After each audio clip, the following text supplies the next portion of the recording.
यंदा लालबागचा राजा 33 तास उलटून गेले तरी काही विसर्जित होत नव्हता. याचं कारण बाप्पा रुसला असेल का? अरे त्या लहान पुरीच्या बापाची माफी मागून पहा, जिच्या बापाला लालबागच्या राजाचे पदाधिकारी कुत्र्यासारखे आपल्याच मुलीच्या समोर मारतात. त्या बाप लेकीची माफी मागून जर लालबागचा राजा विसर्जित झाला नाही तर? मुंबईत आलेल्या मराठा बांधवांचे जेवण लालबागच्या मंडळाने बंद केल्याने त्याला दुःख झाले आहे. त्याबद्दल मराठ्यांची माफी मागून बघा.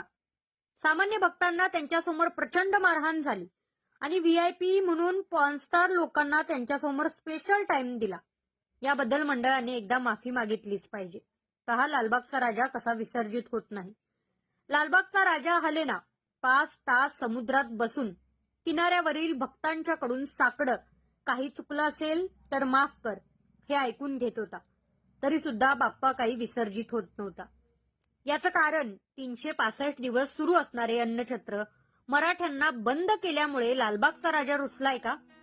दरवर्षी 10-11 विसर्जित होणारा बाप्पा यावर्षी दुपारचा 1 वाजला तरी अत्याधुनिक पटीवर काही चढत नाही.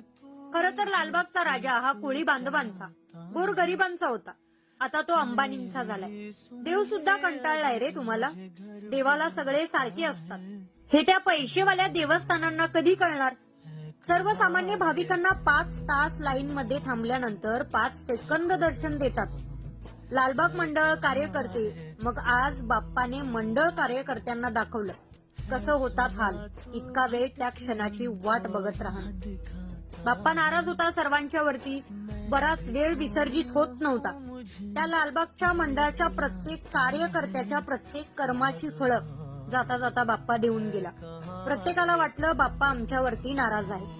बाप्पा त्यांच्यावरती नाराज नव्हता, त्यांच्या कर्मांच्या वरती नाराज होता. व्हीआयपी वाल्यांना चांगली वागणूक आणि सामान्य नागरिकाला मात्र 5-5 तास वाट बघून सुद्धा अगदी तुच्छ असल्याची वागणूक. एक पॉर्नस्टार यांच्या दर्शनाला आल्यानंतर व्हीआयपी ट्रीटमेंट घेतो आणि 5-5 तास रांगेत उभा राहून दर्शनासाठी हाल अपेष्टा सहन करणाऱ्या सामान्य माणसाला मात्र अशी तुच्छ वागणूक मिळते.